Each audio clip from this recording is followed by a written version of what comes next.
Good evening, everyone. All right, the Clayton County Board of Commissioners regular board meeting is now called to order. The date is July 21st, 2026, and the time is 6:00 p.m. Next, we will move to roll call. District 1. Here. District 3. Present. District 2. Present. And District 4. All right. Next is the invocation and pledge of allegiance to our flag. Our invocation tonight will be given by Pastor Michael Smith of the Antioch East Baptist Church in Ellenwood. He will come forward to deliver the invocation, and thereafter we will do the pledge of allegiance to our flag. Will you please stand? And Reverend Smith, come on up.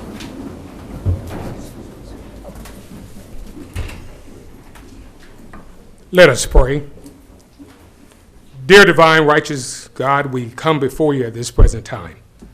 We stand before these great individuals, those that have been divinely designed for your purpose.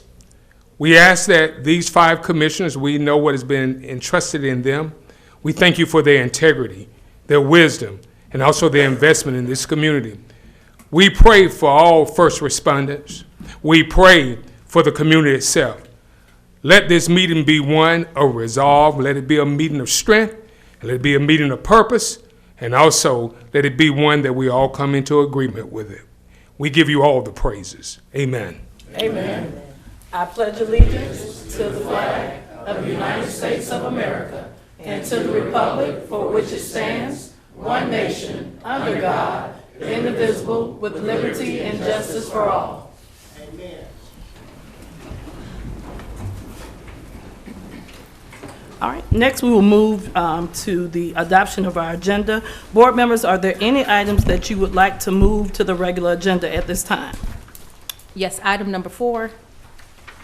Okay, item number 4 is going to be removed, so Okay. that item will be removed. Any other items? Are we going to be alerted that it was going to be removed?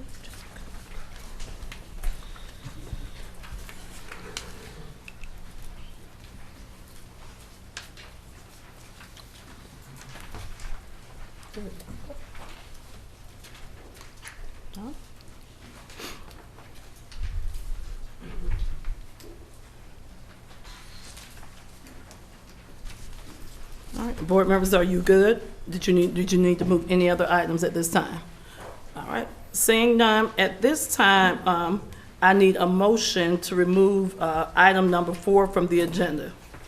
I'll make the motion to remove item number 4. All right, I second that motion. Is there any discussion at this time? Are you ready for the vote? All in favor say aye. Aye. All opposed? Any abstentions? The ayes have it and the motion carries. Now, at this time, I need a motion to adopt the agenda. So moved. All right, I second it. Is there any more discussion at this time?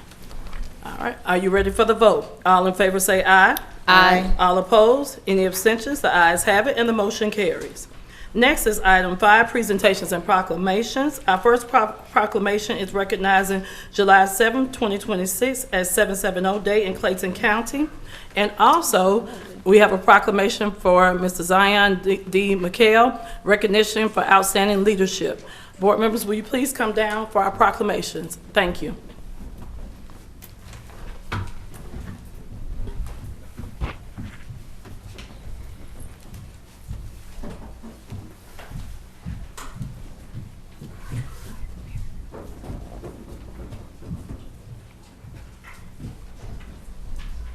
And the first one's going to be for the 770.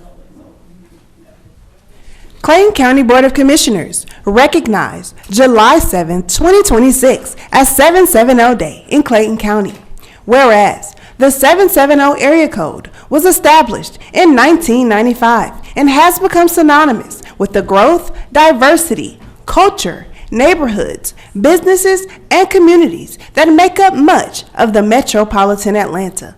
And whereas 2026 marks the 30th anniversary of the establishment of the 770 area code, providing an opportunity to celebrate the people, places, history, and achievements that have shaped the region over the past 3 decades. And whereas the 770 initiative is a citizen-driven, community-powered effort established to promote civic pride, regional identity, volunteerism, health and wellness, economic opportunity, cultural appreciation, and collaboration throughout the 770 area code region through year-round programming and community engagement.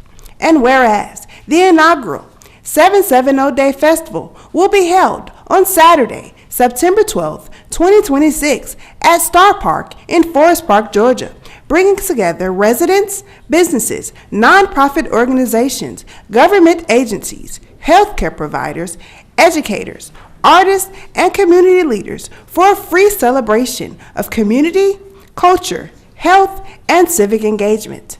And whereas Clayton County is proud to recognize initiatives that encourage volunteerism, community partnerships, economic development, public service, cultural appreciation, and regional cooperation while celebrating the unique identity and contributions of South Metro Atlanta.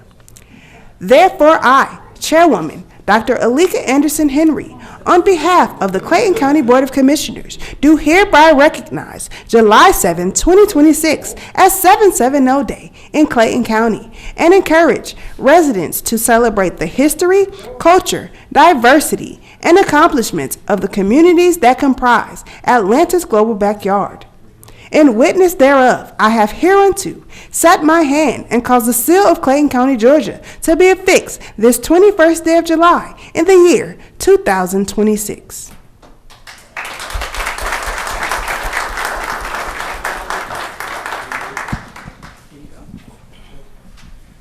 Thank you, Clayton County Board of Commissioners, Chairwoman Anderson, and all the commissioners. We are excited about the 770 Day initiative. We're trying to hype up our side of town. If you love 404 Day, we're doing 770 Day. Moved it from the summer to September 12th, Star Park, Forest Park, free event, 12 noon to 6 p.m. We're definitely hyping up the South Side, trying to tell our stories, day of service, trying to hype up our small business community. So it's our time to shine because we are Atlanta's global backyard. Thank you again, Clayton County Board of Commissioners.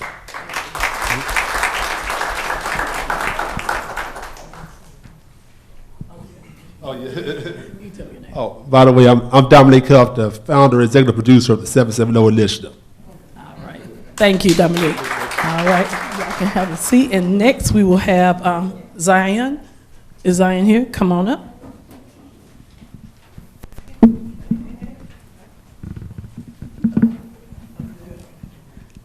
Clayton County Board of Commissioners, recognize outstanding youth leadership. Whereas Zion McHale is a dedicated young leader within Clayton County, Georgia, who has demonstrated consistent commitment to civic engagement, leadership development, and community service. And whereas he currently serves as the youth mayor of the Jonesboro Youth City Government, where he has supported the organization, structure, and coordination of youth-led civic activities and meetings. And whereas he has actively participated in youth-led and community service initiatives, including local cleanup and beautification efforts such as the Trash Work Project in Jonesboro, helping improve public spaces and encourage community pride. And whereas he has supported and engaged in youth development programs and activities focused on mental health awareness, teen safety, leadership training, and civic education, helping to empower young people to become more engaged in their communities. And whereas he has consistently demonstrated leadership qualities, including responsibility, initiative accountability, and service, serving as a positive example of youth civic engagement and community involvement. Now, therefore, I, Chairwoman Dr. Alika Anderson Henry, on behalf of the Clayton County Board of Commissioners, do hereby recognize and commend Zion McHale for his outstanding leadership, service, and dedication to youth engagement and community involvement within Clayton County. His continued commitment to public service, mentorship, and community development is acknowledged as a meaningful contribution to the growth and empowerment of young people. This proclamation is issued in honor of his service, leadership, and positive impact on the community. In witness thereof, I have hereunto set my hand and caused the seal of Clayton County, Georgia, to be affixed this 21st day of July in the year 2026.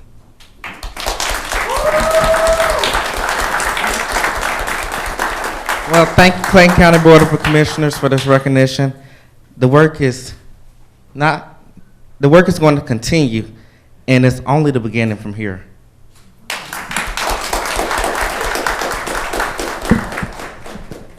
All right, this ends our recognitions.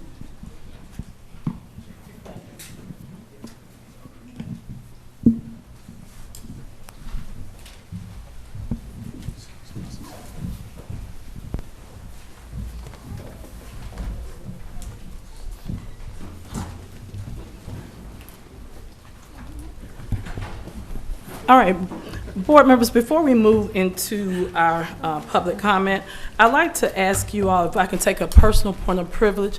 I have two people here tonight that I would like to come up and speak. The first person is going to be Mayor Marcy Fluellen from the city of Lovejoy, where love meets joy.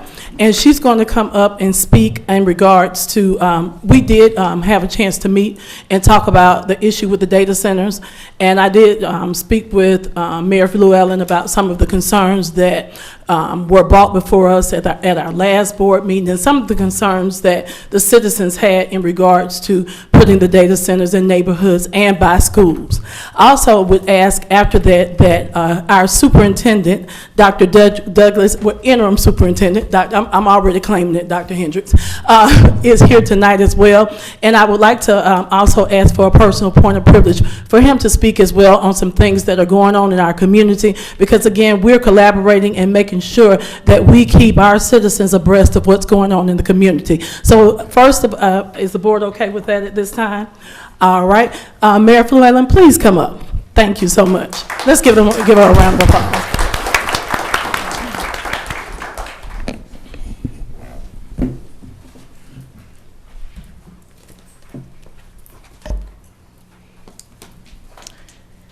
Good evening, Madam Chairwoman, Commissioners, and residents of Clayton County.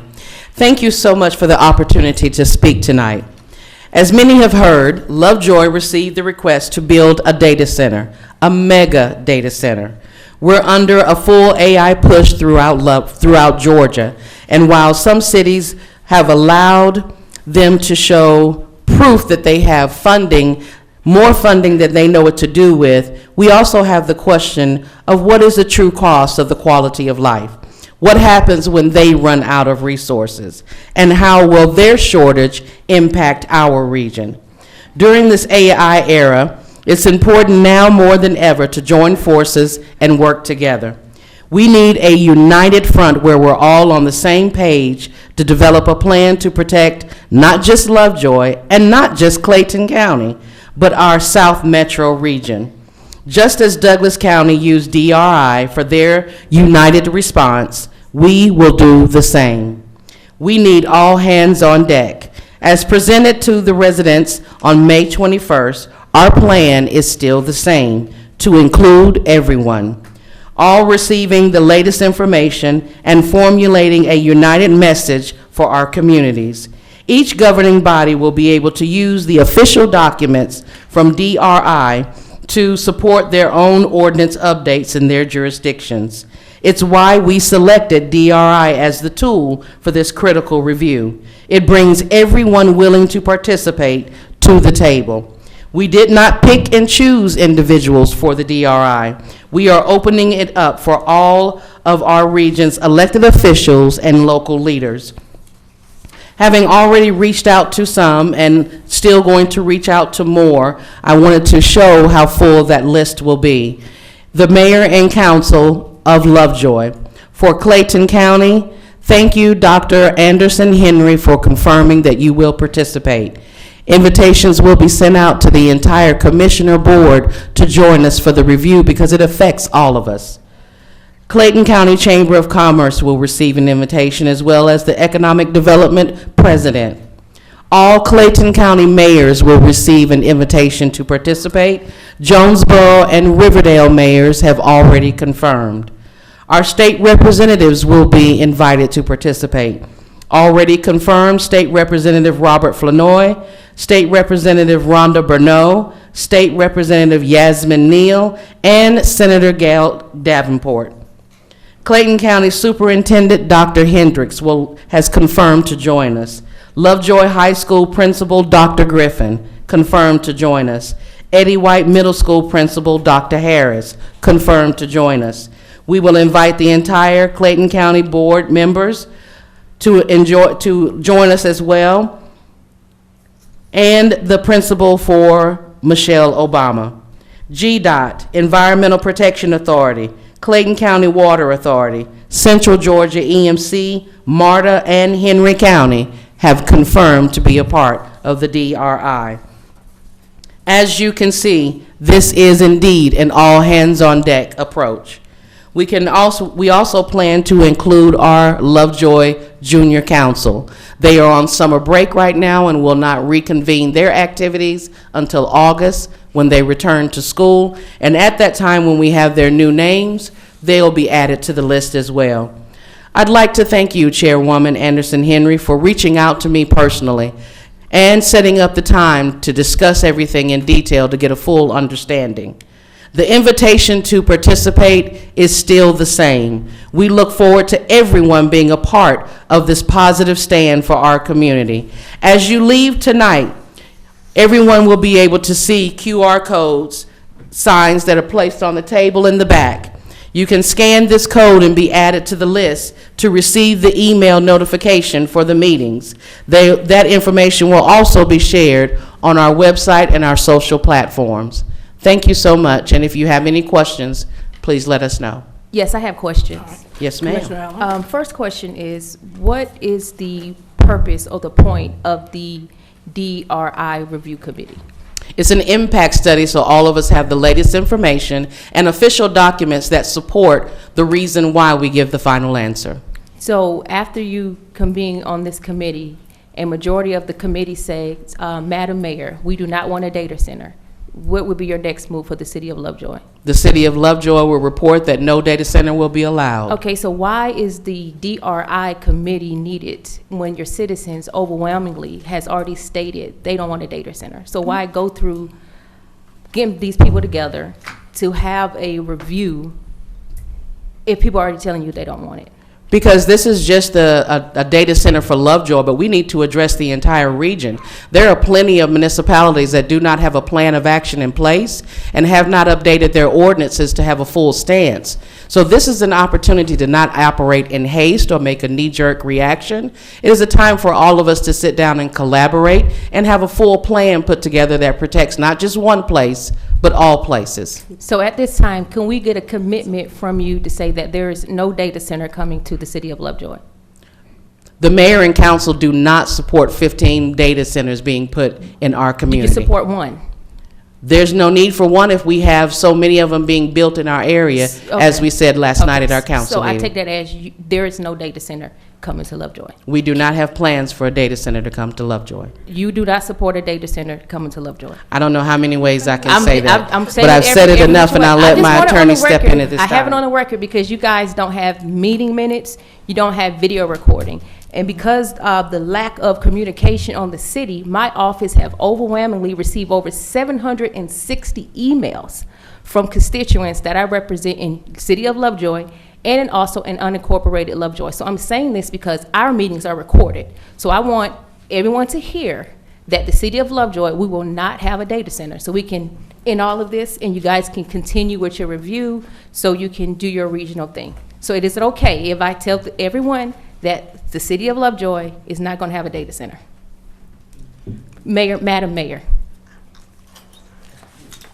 As already stated, the mayor and council is not interested in a data center. Thank you. In Lovejoy. That's all I wanted to hear. I appreciate you. Thank you. Oh, actually, I Are have there a any other follow-up question. questions? All right, Commissioner Reeves. Hello, Madam Mayor. Hello.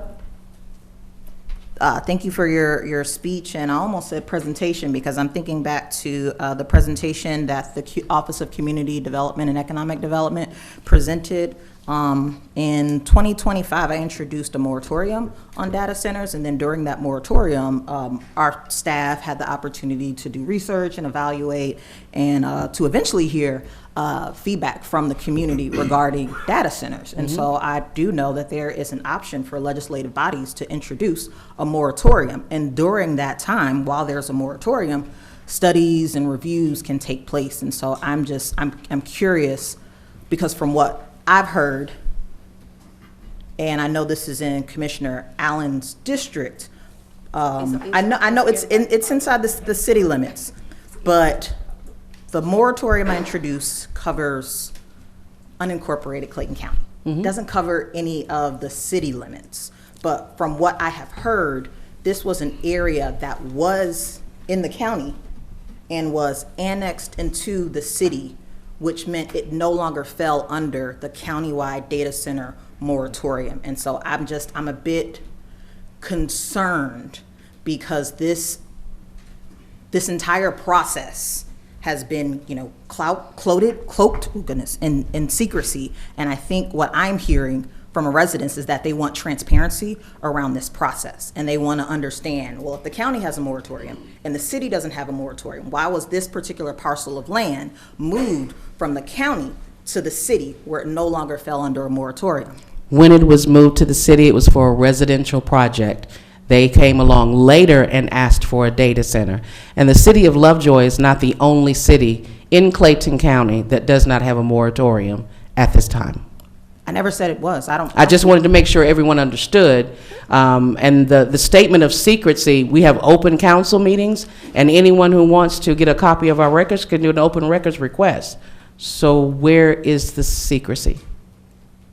What I said was that people have questions and that there's been a lack of transparency in this process. And I'm glad that there are meetings that are taking place to answer the question around data centers. But even if someone bought a property and decided that instead of having residential property, they wanted it to be a data center instead and to have a study, it feels like an opportunity to go around the moratorium that was in place for the county. Which makes no sense, because at the end of the day, you still need to stand and say yes or no. So eventually, you're going to have to come out with what your opinion is. So I don't understand, the 2 and 2 is not coming up 4. And when we hold an open state of address to share this information with our residents, and it was on the agenda, and it was shared on all of our platforms.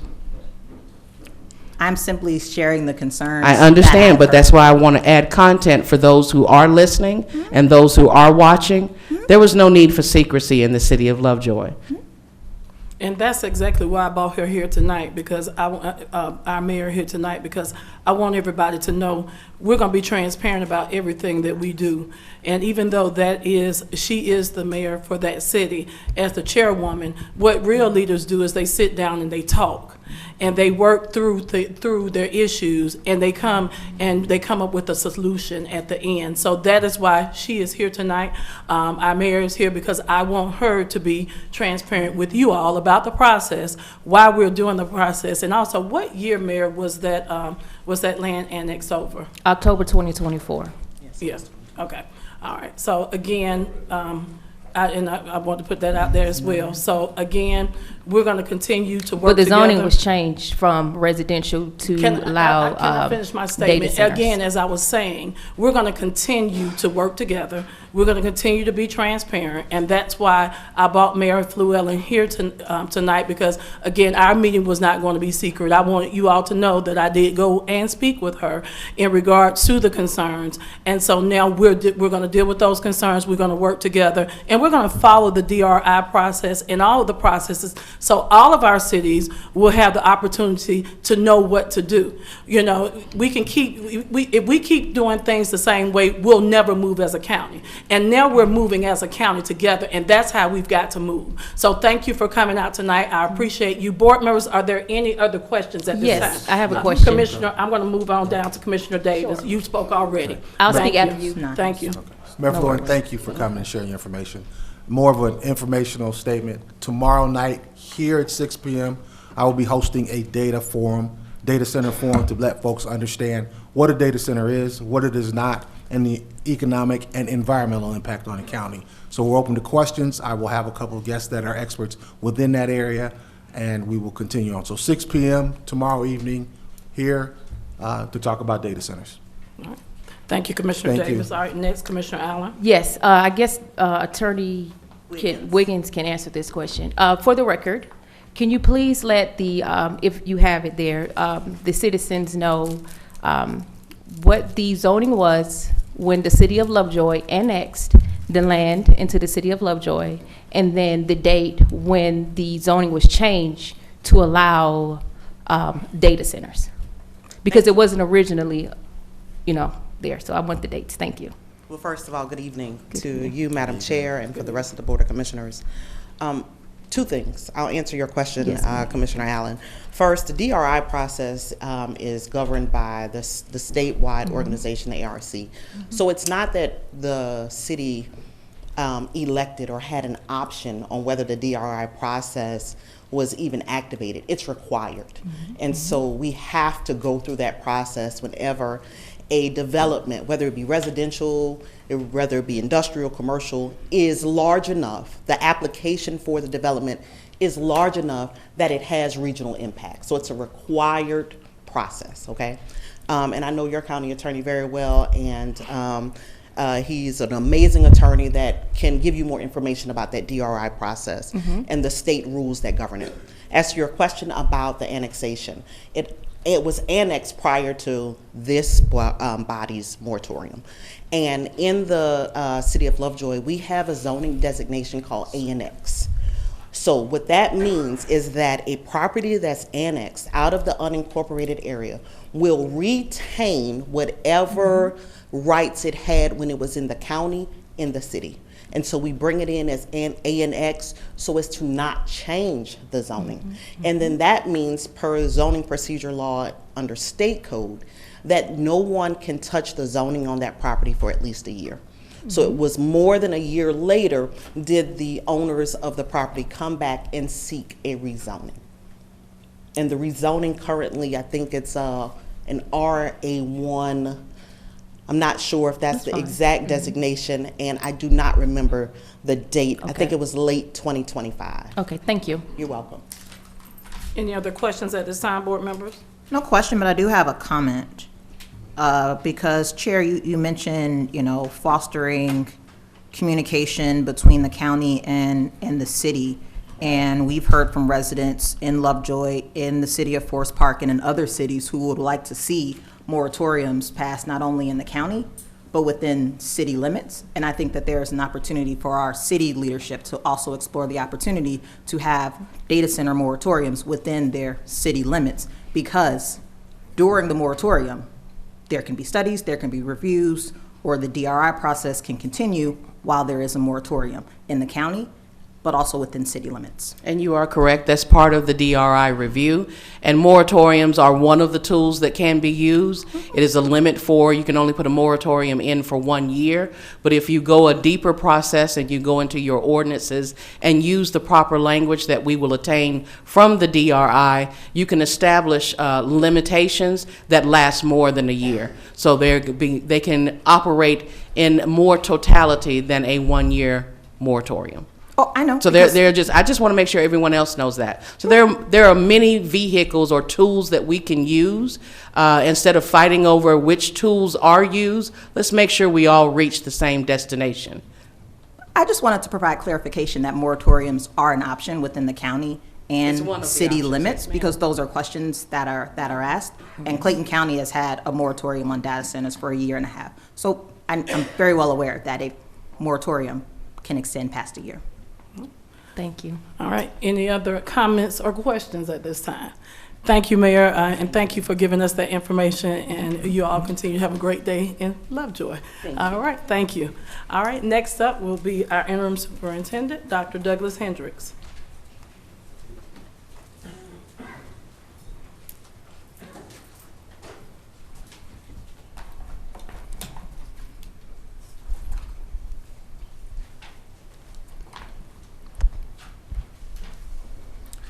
Good evening, Madam Chair, honorable members of the Clayton County Commission, community members, friends, and esteemed colleagues.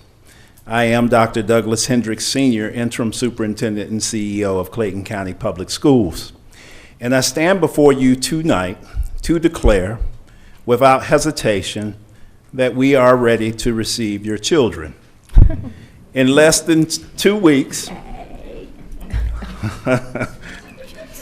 I'm laughing, but I mean it. Let me, point of order, don't y'all start clapping about those children going back. Yeah, thank you. In less than 2 weeks, on August 3rd, the doors of every school in Clayton County will open. Buses will begin their routes. Teachers will stand at classroom doors. Cafeterias will fill. Hallways will echo with laughter, nervous smiles, and the familiar questions that mark every first day of school. For many people, that is where the school year begins. I would suggest it begins somewhere else. It begins with a question every generation must answer. What do we owe the children who are coming behind us? Not what do we hope for them, not what do we wish for them. What do we owe them? Because the character of a community is revealed by how it answers that question. Roads matter. Economic development matters. Public safety matters. But history has never remembered a community because of the height of its buildings. History remembers communities because of the height of the lives they help build. Every child is born carrying possibility. Whether that possibility becomes purpose depends upon the adults who surround them. Parents have a responsibility. Schools have a responsibility. Churches have a responsibility. Businesses have a responsibility. Government has a responsibility. Neighbors have a responsibility. None of us can do everything, but none of us is excused from doing something. That is why in Clayton County Public Schools, we live by a conviction that governs every decision we make. The children eat first. Those words are not a slogan. They are an order of priorities. They mean children come before politics. Children come before preferences. Children come before adult convenience. Every policy, every budget, every meeting, every difficult conversation must eventually answer one question. Will this leave a child better than we found them? If the answer is no, we still have work to do. We also know that there is often a distance between a family's reality and a child's readiness for school. Some families are thriving, others are carrying burdens they never expected. Some parents are working 2 jobs. Some grandparents are raising the next generation. Some children will arrive on August 3rd carrying new book bags. Others will carry worries no child should have to carry. Our job is not to pretend those differences do not exist. Our job is to make certain those differences never become a ceiling on what a child can become. That is why we have spent this summer preparing not simply classrooms, but an entire system of support. Every classroom will be staffed with a caring, qualified professional. Our counselors are ready. Our nurses are ready. Our bus drivers are ready. Our cafeteria teams, custodians, school resource officers, paraprofessionals, and principals are ready. Families will find enrollment assistance, parent training, curriculum nights, academic guidance, day-to-day readiness, resources, open house, and support for everything from registration to transportation to uniforms and school expectations. Preparation, however, is not something we expect only of families. It is something we owe them. That is why, over the past couple of weeks, you have seen our employees in churches, in neighborhoods, in community centers, and walking door to door. We have not waited for people to find us. We have gone looking for them. We launched our Community Connection initiative because trust is not built by sending another flyer home. Trust is built when people are willing to show up, shake hands, listen carefully, answer difficult questions, and stand beside families before asking families to stand beside us. And let me make another promise tonight. We are not finished. We will continue coming to where our families are. We will continue knocking on doors. We will continue showing up in churches. We will continue sitting in community centers. We will continue listening because public education belongs to the public, and a school district should never become a stranger to the community it serves. The confidence I bring to this podium tonight is not rooted in optimism alone. It is rooted in evidence.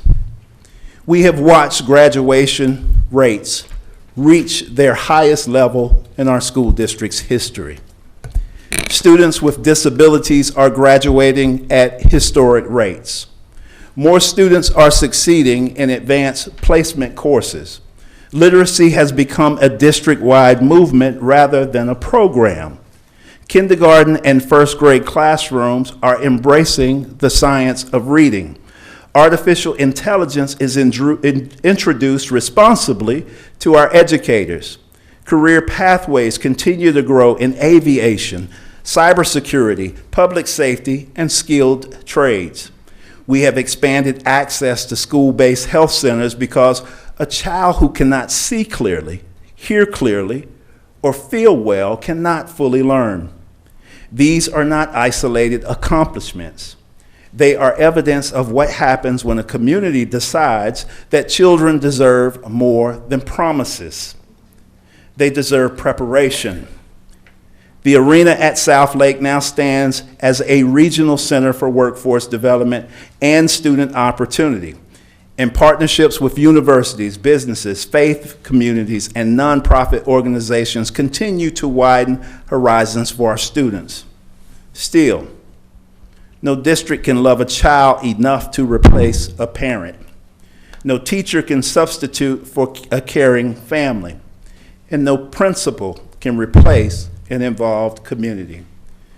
Children become confident when the important adults in their lives recognize one another, trust one another, and walk in the same direction.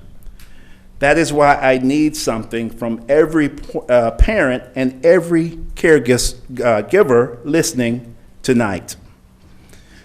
Show up. Show up. Come to open house.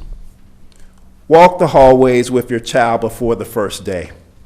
Meet the teacher who will spend the next 180 days helping shape their future. Ask questions. Build relationships. Children notice who comes with them before school starts, long after they forget what backpack they carried. They remember who stood beside them.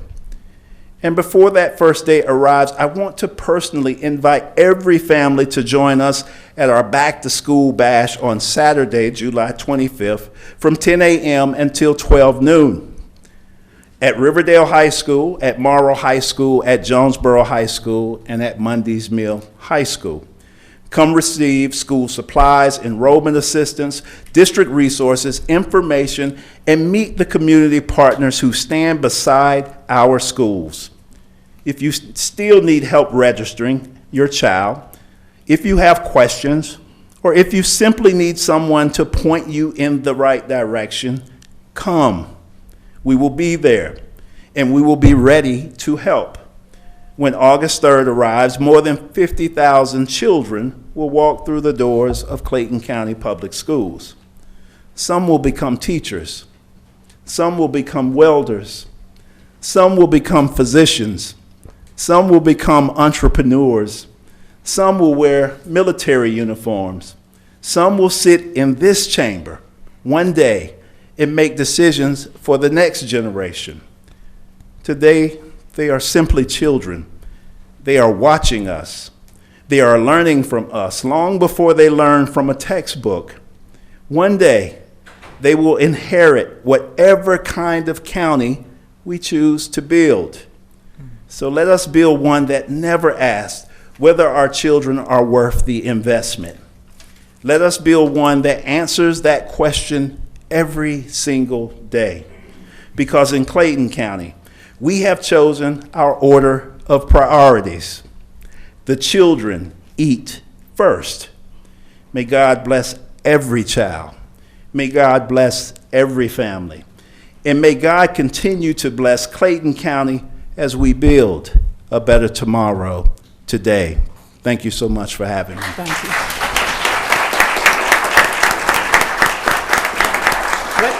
Wait a minute, Dr. Hendricks. Hold on. Board members, did y'all have any questions? All right. Also, I have one question, though. Sure. I think it's SB 589 about the kindergarten. So I was trying to understand it. So does it mean that if, when parents don't put their children into kindergarten and they sometimes, I don't know, if they're 6 years old, they automatically go to first grade? Has that changed, or what's going on with that? I'm trying to understand. I do not think that has changed, but I will send you the information Okay, so I we just can wanted be to sure. make sure. Okay. Yes, All ma'am. right. Thank you. It's good to see you all. All God right, bless thank you. All right, thank you all for coming out tonight. We appreciate you all, and we appreciate your comments. Next, we will move to our public comments. But before we go into public comment, are there any public officials here tonight? Yeah, a couple. Frank Cobb, you in the back? I knew you were here.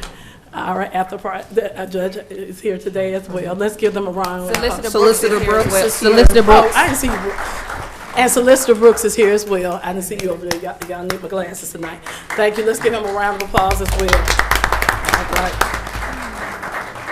All right, Madam Clerk, will you please read the rules for public comments at this time? Citizens will be given a 3-minute maximum time limit to speak before the Board of Commissioners. Please note that all public comments must be limited to matters on the agenda or over matters which the governing body has jurisdiction. Speakers must maintain a decorous demeanor and refrain from personal attacks upon board members, shouting, and using obscene language. Following 30 minutes of hearing from the public, the Board of Commissioners will allow the remainder of the citizens who signed up to be heard at the next Tuesday business meeting. All right, thank you. I just want to start from our public comment agenda from July 7th, 2026. We had some individuals, we had some citizens that did not get a chance to speak. I have first on here is Antoine Deal. Would you like to speak, sir? Yes. Okay, come on up.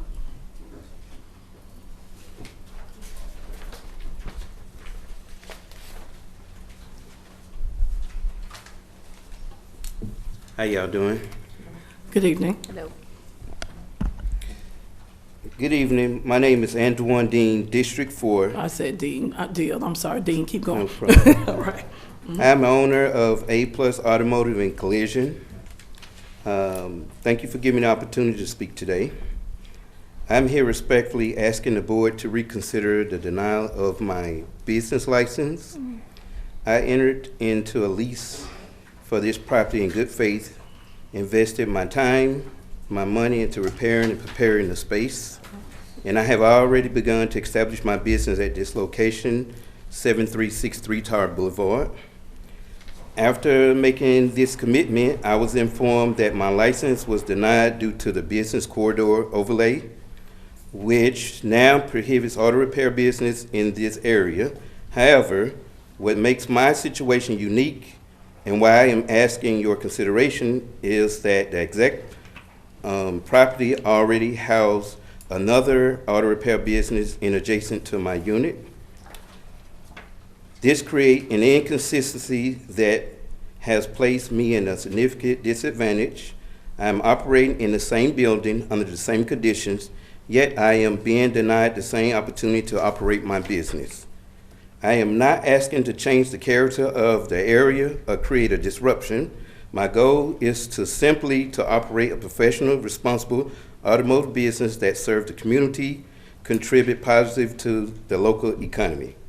Denying my license at this stage creates a serious financial hardship, as I have already signed a lease, completed improvements, and relocated my business operation based on expectations that I would be allowed to operate, especially given in the presence of an existing similar business in the same building. I respectfully ask the board to consider the unique circumstances in the investment I have made and the fairness of allowing consistent use within the same property. I am committed to complying with all county regulations and operating in a way that reflect positively on the community. Thank you again for the time and consideration. Thank you, Mr. Dean. All right. Next is Marion Usher. Marion Usher. All right. Next is Troylyn Hickerson. All right, now we'll move to our public comment sheet for July 21st. Next will be Dr. Henry Anderson.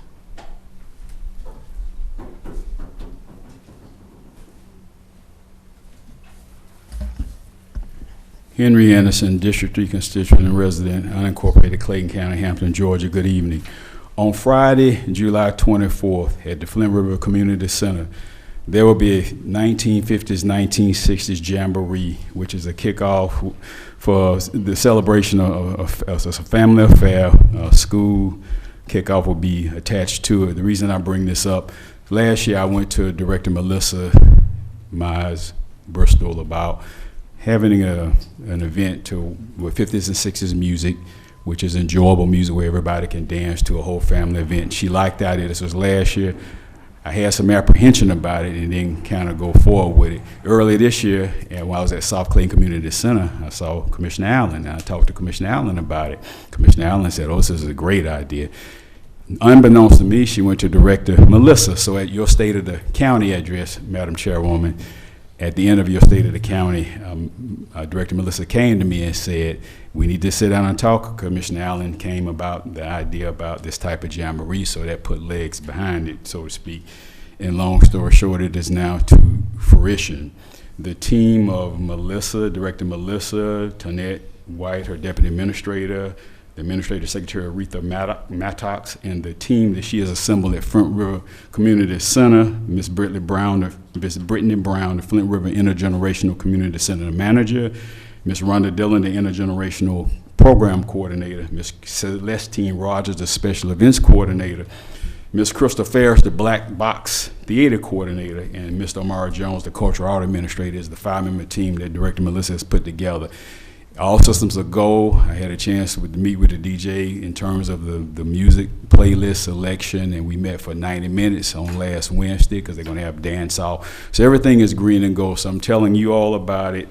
And the number is 7703470370 if anybody wants to attend, because it's kind of probably about 40 folk, What time did you say it's going to be 5 to 8. And I'm going to do Clayton County Board of Commissioners. I'm on say 5 to 8 this coming Friday, Flint River. I'm going to send my email with the official flyer, but I wanted to talk to you all about it and give praise to the Director of Senior Services, Director Melissa Myers at Bristol, and her team for putting this together, Commissioner Allen, and even you, Chairwoman, because it was at your event that Director Melissa came to me. So everything, it will be great. It's going to be a very powerful, wonderful event with 50s and 60s music. We all going to celebrate and have fun and just enjoy the family affair, and it's going to be games and prizes, and that's it. And anybody's welcome. But the number is 7703470370 for the people who are listening that want to sign up for it. And of course, I'm going to send you tonight the flyer information in my email, but I wanted to talk about it to you all, before I did that. Thank you. Your time is up. Thank you. All right. Next is Orlando Gooden.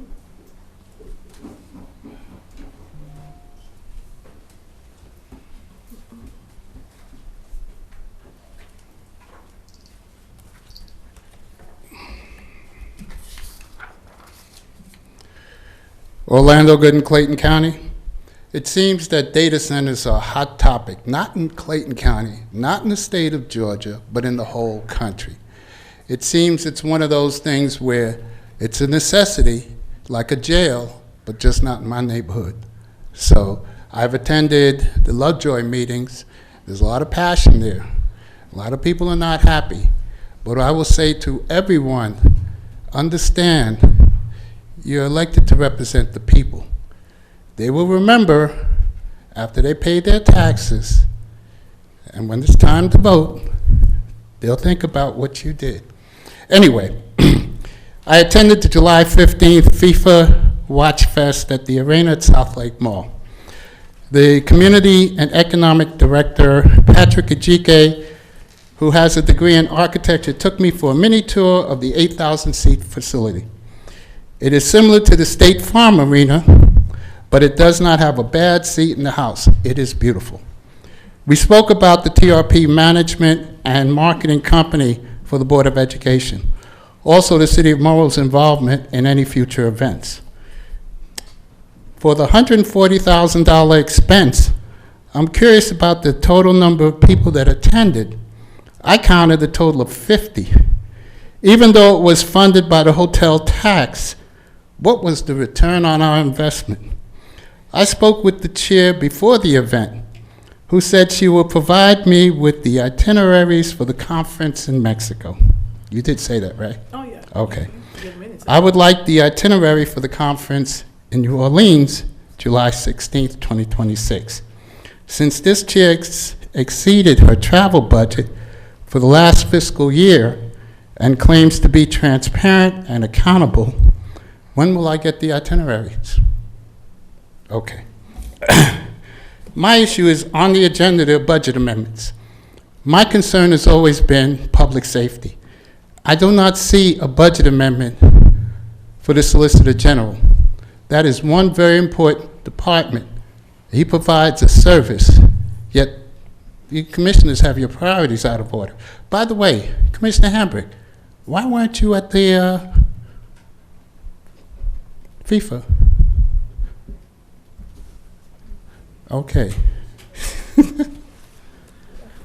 All right. Thank you, Mr. Gooding. Next will be Mr. Timothy Vondell Jefferson.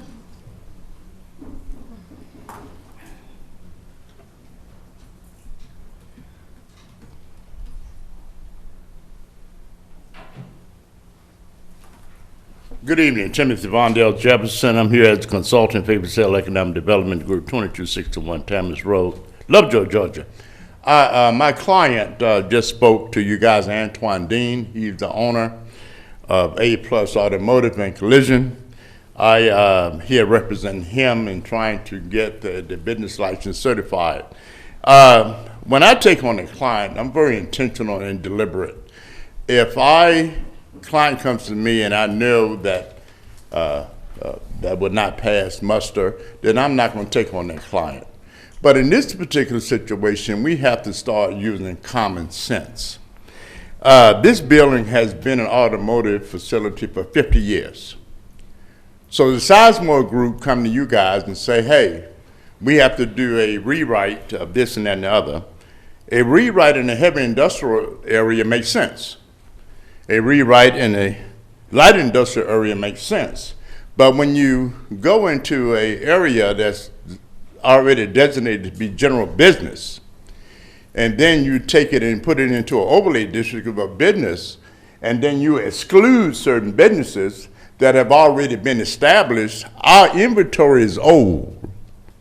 So when the Sizemore Group come to you, we need to do a rewrite on the age of our inventory, because not only that, it hurts the owner of the property, but it keeps the new business person from doing business. This man has 35 years in the dealership experience, and he brings an asset to the community, and it just so happens that he is one of your constituents, Mr. Davis, and this is why I asked for a site visit to be intentional and deliberate for you all to build a relationship so you can get a full understanding. At this particular time, Chuck had this particular case on advisement, so we're looking forward to a fruitful outcome, but it does not make sense to put an automotive facility in a business corridor when it's always been an automotive facility for 50 years. So we have to be careful as we go through the rewrite. We have to do it by addresses, and we have to be intentional. I think a rewrite of a business opportunity goes directly to a new development, but it's difficult to implement when you're going into an inventory that has been established for 50, 60 years. And this is where the problem comes in, this is where the conflict comes. So I bring this to your attention, and hopefully we can make a wise decision as we move forward, because he's a positive taxpayer and we can move this county forward in the spirit of excellence. Thank you for your attention. Thank you, Mr. Jefferson. Next is Ms. Teresa Talley.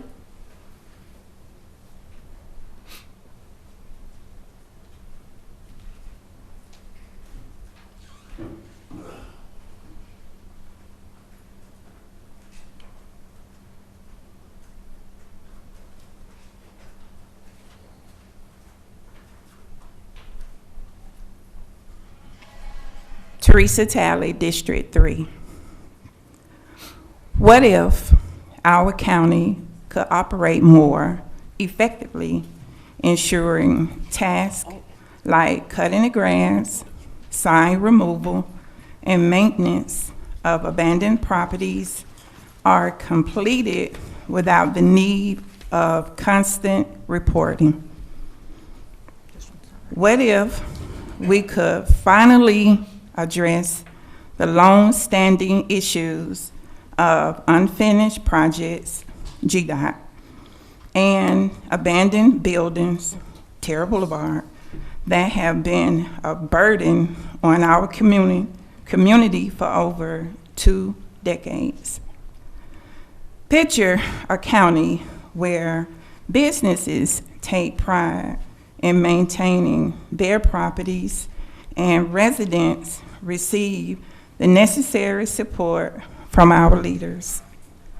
What if we had more healthcare facilities, such as Children's Hospital, 0, urgent care for children, 0, to better cater to the needs of our community? Consider a scenario where the mayor and city council of Lovejoy are not pushing for a data center to be built across some elementary school. What if? What if we didn't have to deal with this? Terra Boulevard has been abandoned, the top end. When you come into the county, that's what you see, all of these abandoned buildings. What if our leadership would come together and say enough is enough? It's been looking like this for 26 years. So what if, and it's just not Terra Boulevard, it's all the cities. When I talk about Clayton County, I talk about all the cities, not just District 3. And those utility wires that I talked to you all about the first of the year, I had to go before a different board. I showed them pictures, and they understood the danger of all of these utility wires just laying on the ground. So I've been working with AT&T, and they assured me that they have started fixing some of the utility poles. They do have a long way to go, but just what if? Thank you. Thank you, Ms. Taylor. Next is Ms. Tanya Funny.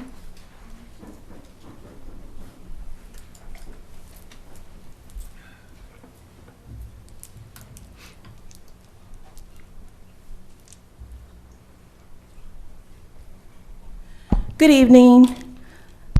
Good evening. Good evening. Chairwoman and Commissioners, this is, I'm Tanya Jean Funny, unincorporated Clayton County, and I'm just here to say that the residents are tired. We're tired. You can hear it in Ms. Tally's voice, she tired.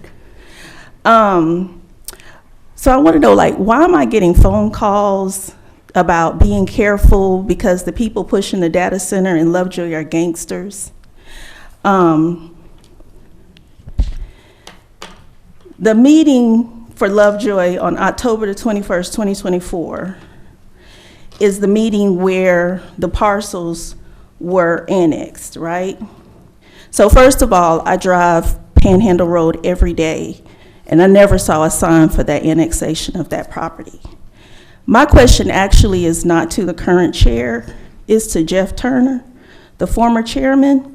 So Mr. Davis, I know that's your best buddy, so maybe you could talk to him. Because I would like to know how the county allowed the city of Lovejoy to annex a property with only 14 homes out of the over 200 homes in that area and say that they got that annexed by 100%.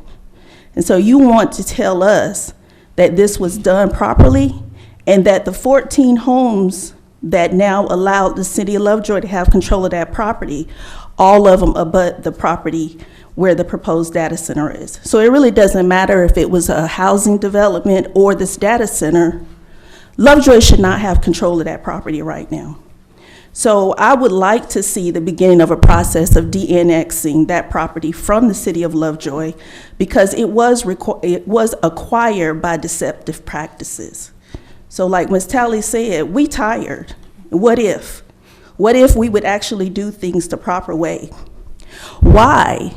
Why do we have to go through open records requests to get the minutes from the city of Lovejoy? Why do residents have to do that? Why can't they just be posted? Okay?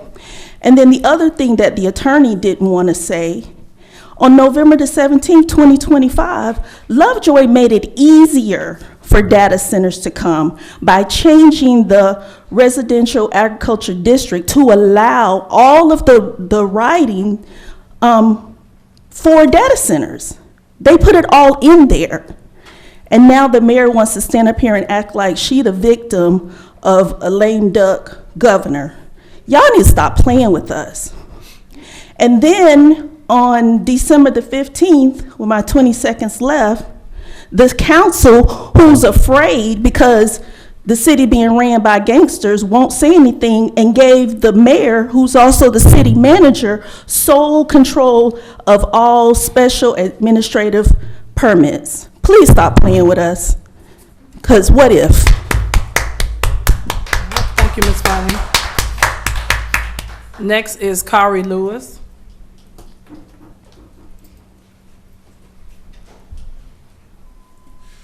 Good evening, Madam Chair and Commissioners. So first I got involved, re-involved with local government because there was an issue in South Clayton where we had 3 homicides of youth. So far I would like to commend law enforcement because at least in South Clayton it has been a little bit better. I live in Irondale. What I would like to talk about as far as development is concerned, okay? As you would recall, we had people move in from Atlanta way back in 2004. We had Hurricane Katrina, and there were certain behaviors that were not addressed where it turned my county into a war zone. And we had to elect someone that was also not afraid of criminals to deal with them. We cannot have development without education. You have people coming from generational poverty that don't know how to act. So simply pricing them out is not the right way to go about the situation. What you do is education. We have copious resources in this county for lifting people out of poverty. I don't see anything as far as sending letters to these individuals to increase their income and to avail themselves to the resources that are available. There's a Hope Career Grant in the state of Georgia, okay? Not all of them are going to pay, I would say, over $80,000, which is required for maybe a $300,000 house, right? But we could pinpoint that and educate our people so that we can develop, so that our people can develop with the county. Then is enforcement. Once we've taught people how to act, and of course this is the unfortunate one, then we have to enforce what we've taught, right? So we teach people etiquette, we teach people how to operate in this new environment, right? We don't chase out our poor, we teach them how to act, but if they act the fool, then we deal with them. Then is empowerment, right? If we have people that decide they don't want to participate in the resources that we've availed them to, then there are plenty of jurisdictions that will pay people to move there, and we can help them move. And last is development. After you've made the due process to make sure that everyone is educated to the resources that we have available, including financial literacy, including skills development, including positioning people to making more money. I can tell you at Delta Airlines, you need to be there for more than 5 years to make $25 an hour. So you're going to say hardworking people don't deserve to live in Clayton County? I don't agree with that, all right? I think that's all I have. Thank you very much. Thank you, Mr. Lewis. Next is Alicia Peterson.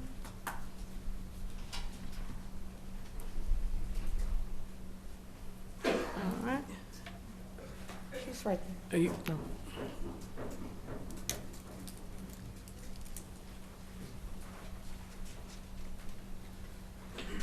Hello, everyone. I'm Alicia Peterson. I am the founder and CEO of Pathway to Purpose Youth Organization.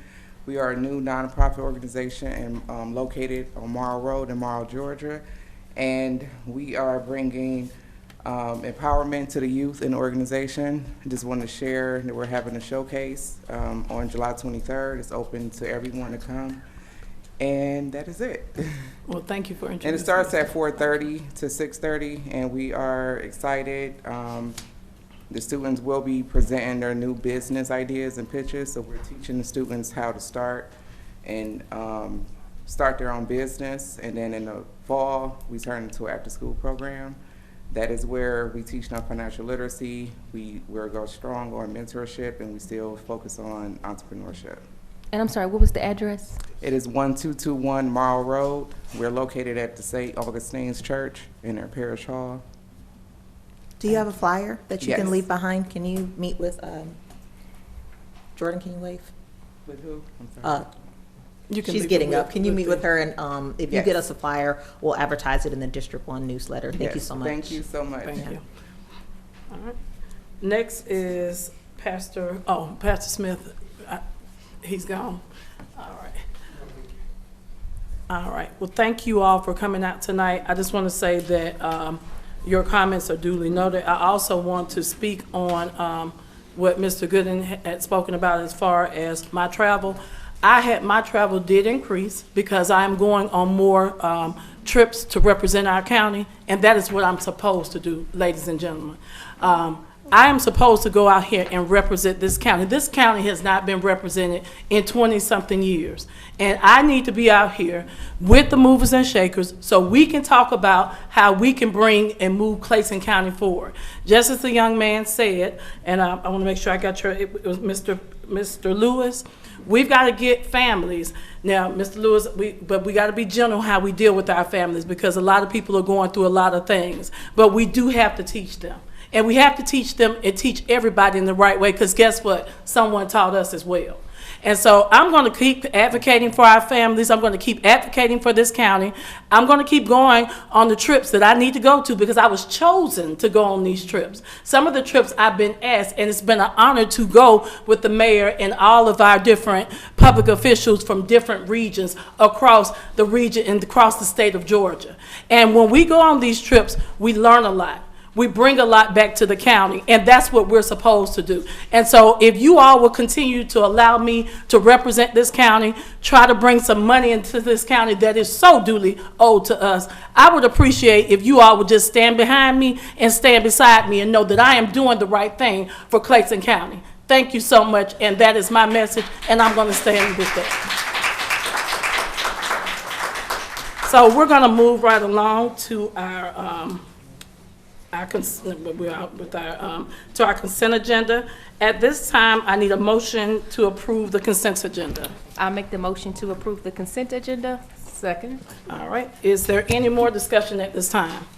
Are you ready for the vote? All in favor say aye. Aye. All opposed? Any abstentions? The ayes have it, and the motion passes. Next, we will move to our regular agenda, item 20, Resolution 2026-158. Good evening, Madam Chair, Madam Vice Chair, and Board. Resolution 2026-158 is a resolution authorizing Clayton County to enter into an intergovernmental agreement with the Metropolitan Atlanta Rapid Transit Authority to set forth the general terms for the design and construction of the South Lake Bus Rapid Transit Line, to authorize the chairwoman to execute the agreement and to otherwise perform all acts necessary to accomplish the intent of the resolution, to authorize the chief financial officer to amend the budget as needed to reflect an appropriate revenue source and expense, to provide an effective date of this resolution and for other purposes. But before the board moves forward with a vote, on your dais are two documents. One is a draft and one is a clean copy. There are a couple of changes that Commissioner Hambrick will speak to them, but I just want to kind of explain what they are.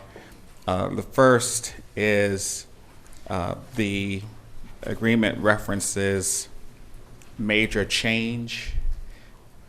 And so what the draft agreement, or what you see in red, is an explanation of the major change for the sake of the public, the major change is referenced there is about any changes to the route of the project.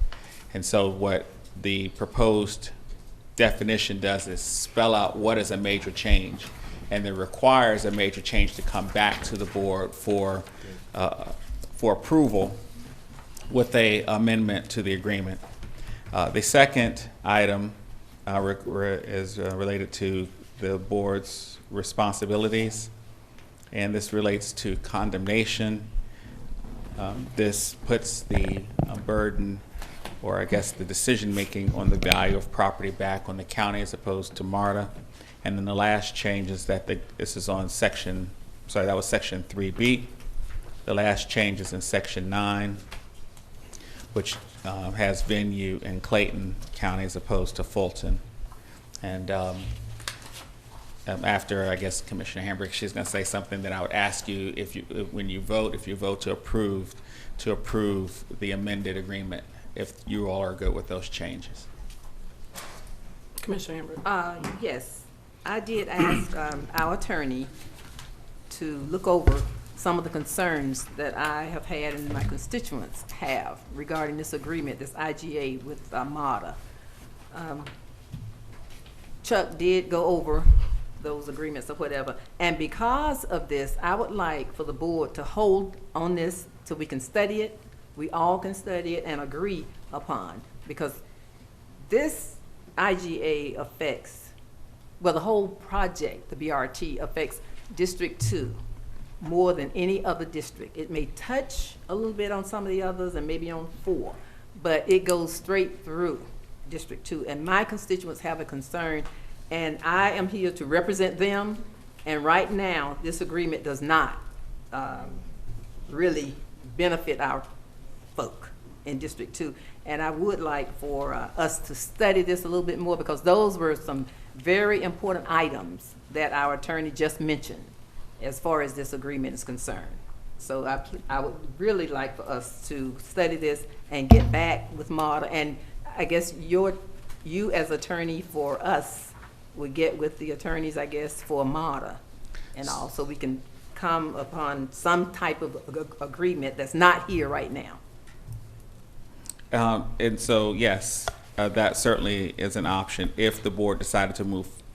This is not saying you need to, but if you move forward with this, if there was time of the concern, then they would put the ball back in their court to decide whether they wanted to accept these terms or to come back with others. Okay, and if you don't mind, Chuck, if you would just go over those terms again, because I know you mentioned that about the, as far as jurisdiction, I think as far as the IGA speaks now, the jurisdiction of whatever would go to Fulton County.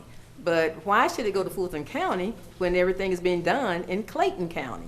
So my suggestion is that we change that. That's one of the things that you mentioned, but it really wasn't magnified or whatever. Right, so that this, if approved, that would change the venue back to Clayton. One of the items, one of the benefits, if you approve it with these changes, that sets forth what the board has said that you want MARTA to have. They would have to come back and then present to you an alternative. That doesn't mean you need to vote today. If you want to hold, you can, but you at least set out what it is you're looking for. If this, again, reflects what it is you're looking for, you've now set that and put the ball in MARTA's court to decide, well, we need to have some other changes. And, excuse me, and if you would expound on that about as far as properties being condemned and all, right now, I think we have that in the hands of MARTA, when really it should be in the hands of Clayton County. It's Clayton County property. So the way that the process would work is MARTA does not have condemnation power. They would rely on the county's condemnation power, meaning what condemnation is the short version, is anytime there is work that needs to be done for a public purpose, then the county has the power to seek the amount of property that it needs to acquire to get that, to satisfy that public project, with the providing the cost to that property owner of what that property is being acquired for. So the fair market value or agreed upon value. And so what it initially, the agreement said that MARTA would ultimately decide what that is. Right. This proposal will say the county will decide what the fair market value is or come to that agreement, and then MARTA would just pay the county back or pay the proceeds of what was actually negotiated if you could not automatically come up with something. Which I think is proper because, again, the property is in Clayton County and also, and it's on our tax digest and not MARTA's. And it was the third thing. And the third thing was, I probably went over pretty quick, was the definition of a major change. Yes. So the major change Right. in the initial agreement said that they would give 10 days, but it didn't speak to like what is a major change and whether the county needed to accept that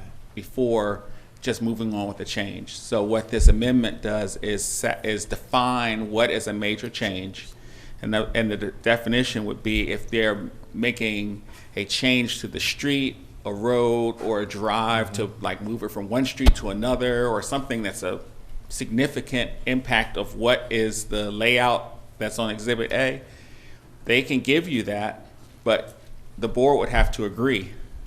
And if you agree, then you would do an agreement that sets forth what the new line would look like. So it doesn't just give unilateral ability or just give MARTA the ability to just make wholesale changes to the layout of the BRT line. It gives you, as the board, the right to say, yes, I agree with that, and then do a new agreement that sets out what that You're right, and just line not looks have like. something shoved down our throats. That's correct.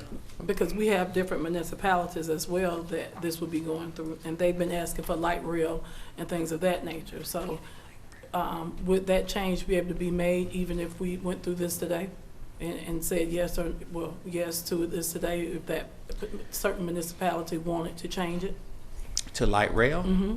That's beyond the scope of this. I'm just saying, but Yes. I know it's beyond, but they're asking, and that is one of the fights that we're having, you know, from other municipalities. MARTA knows that as well. And so that's why they're not signing and they're not doing their agreement with them as well. So, I mean, and can you come up and just... Well, if you don't mind, if we would mm-hmm. finish this, because my whole thing with this is that years ago, when this whole board was different, that MARTA made a promise to us that we would have rail. But then that was changed. So my thing now is I want to get as much as possible in writing, because I don't know. You know, some things have not been carried through as promised and all. So if we could get these changes, and if any commissioner agrees to any other change or see something in here, but because, again, it touches District 2 so much and all, and it really affects, you know, the people that live in our area, in that Riverdale area. Okay. Before anyone from MARTA speaks, I did have a question for you, Chuck. Yes. Just as we prepare to make a decision on this resolution, I just want to make sure that I have a clear understanding that this resolution is for the board to approve the amended IGA with MARTA regarding the bus rapid transit. So this is an IGA between Clayton County and MARTA, and this resolution is simply to approve the draft that was given to us tonight. That's correct, and this is a very high level. This won't be the only discussion that you all have concerning that the county and MARTA will have concerning the bus rapid transit line.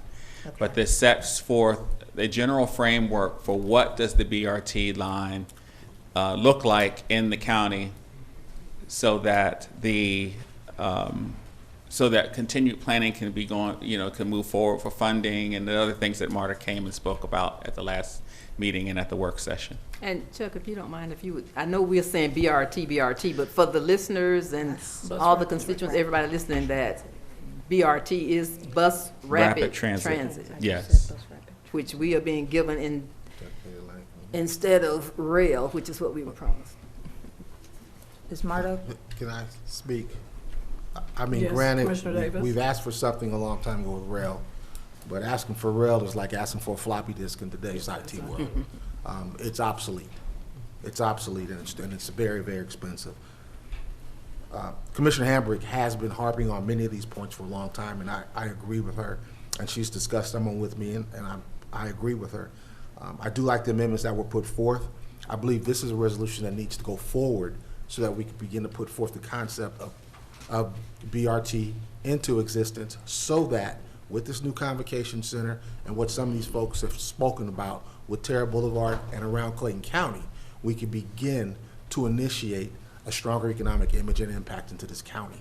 I think, so for me, that's where I think we need to go. The condemnation, I do like that addition to that. So that's kind of where I go with. I think we need to begin to move this forward, and we still have more discussions. One of the things that Commissioner Hambrick has spoke about, which is outside the scope of this, is also the what am I thinking? The center over in Forest Park that you spoke about as far as getting updates on, and that's one of the other things outside the scope.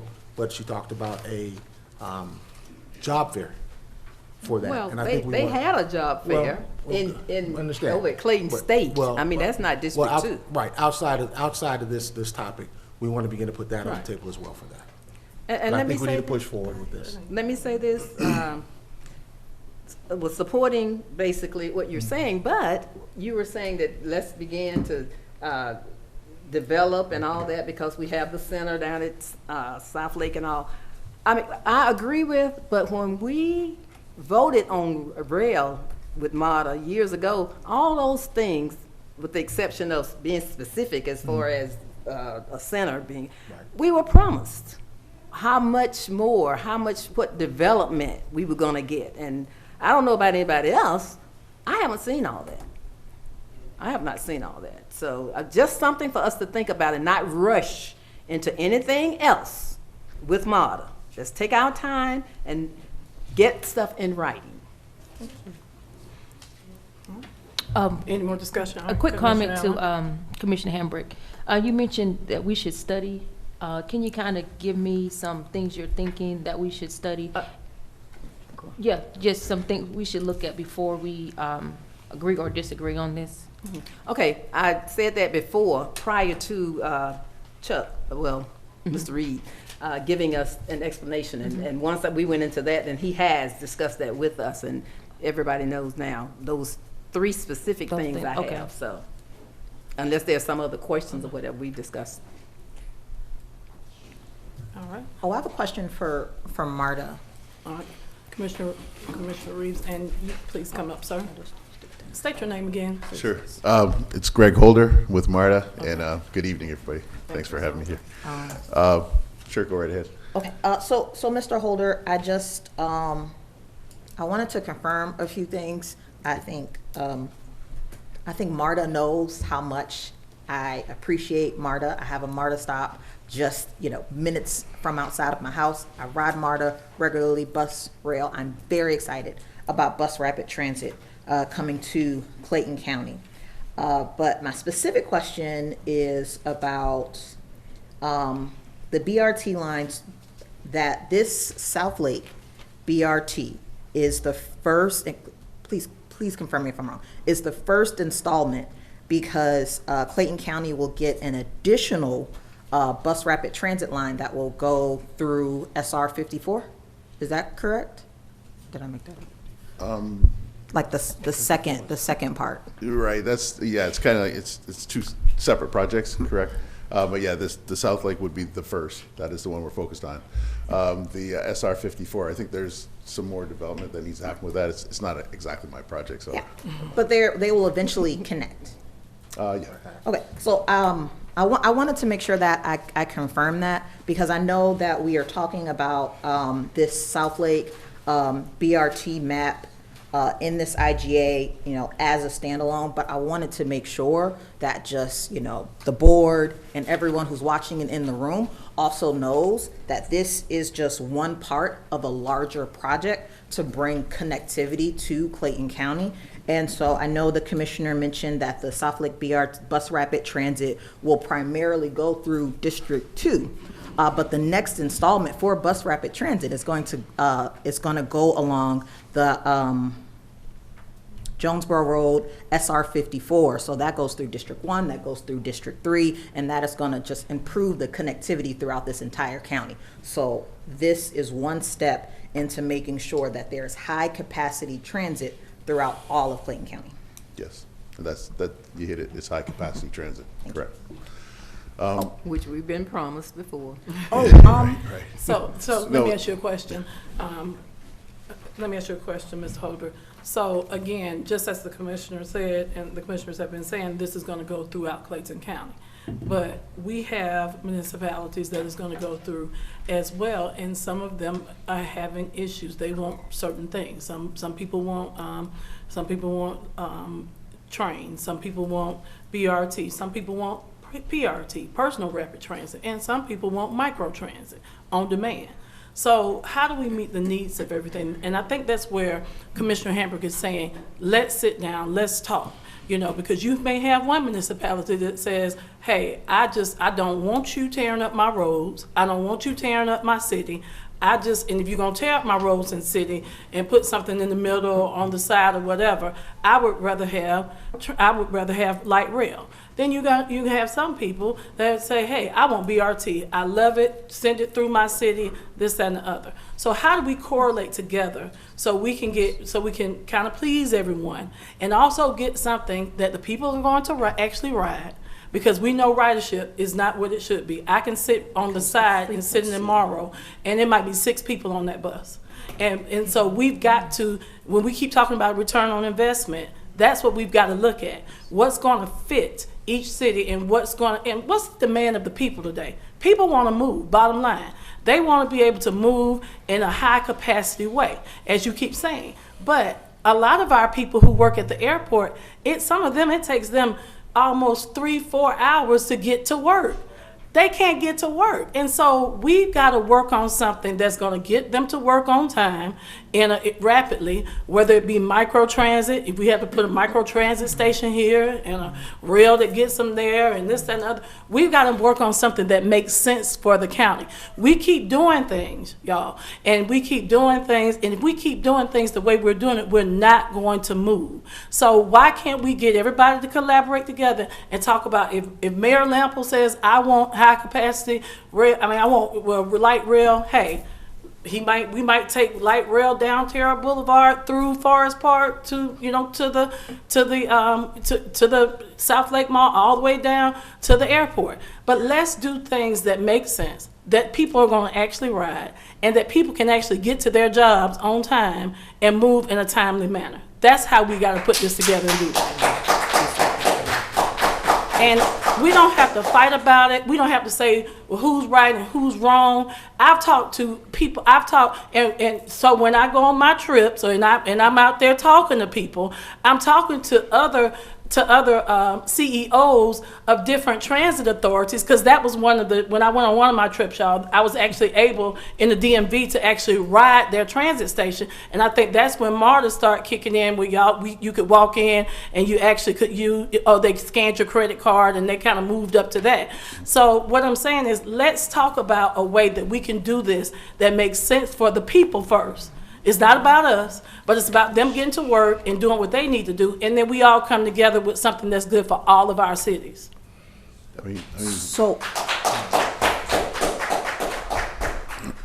Chair, I'm going to have to push back on you on that, because I've served as the chair of the MARTA Citizens Advisory Board and also sat on that board for, I am not done speaking. I am not done speaking. Okay, you can speak. Keep going.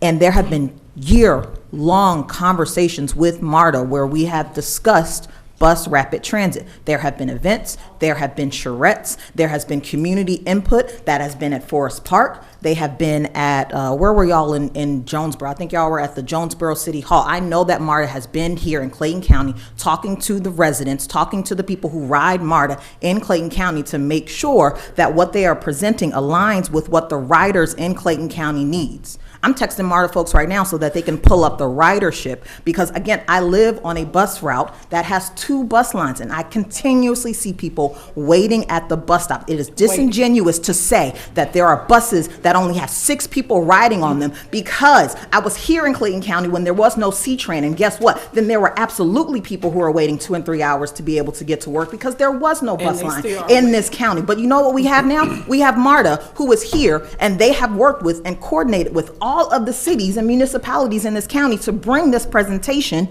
Why are they bringing the IGA tonight? Because they are looking to get additional federal funding to move this project forward.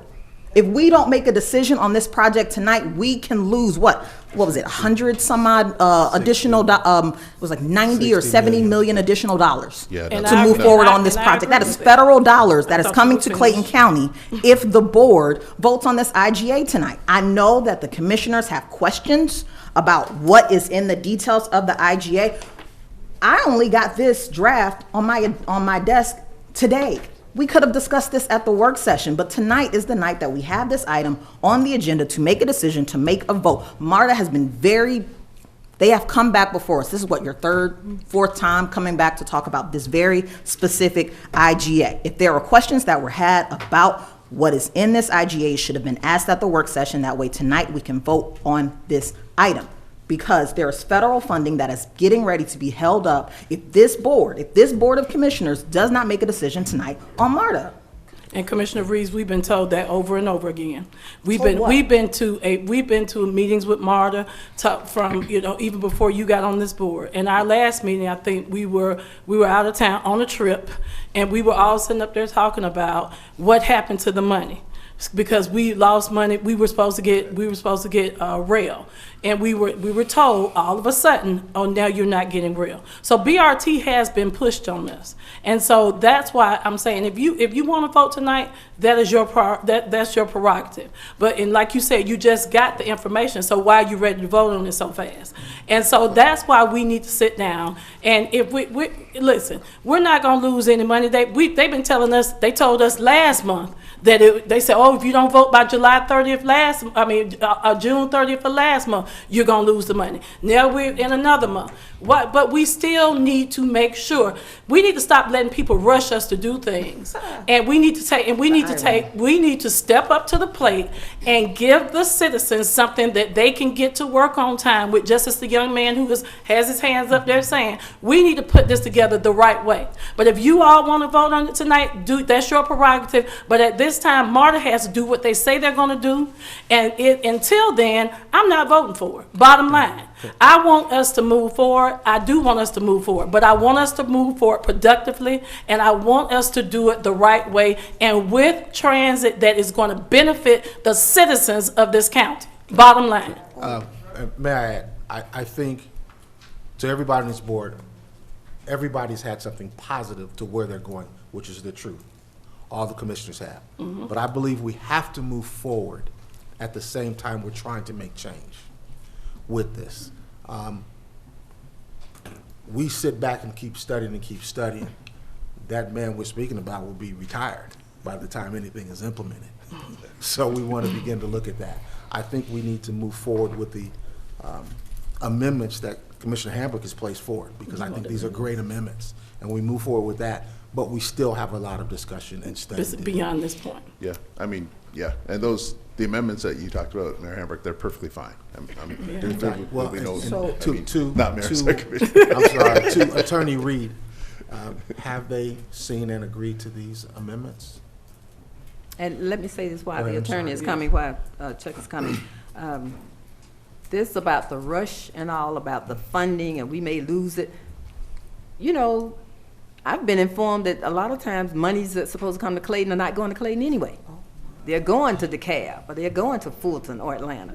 So a rush as far as money is concerned, I don't think that should even be in the picture. I think we need to take our time, which can vote tonight, but I would like to see these amendments Oh, in the IGA. Before Mr. Amendments are Holder, perfectly fine. before Mr. Holder speaks, when I said that this IGA draft I only received on my desk today, this didn't come from MARTA. This came from internally.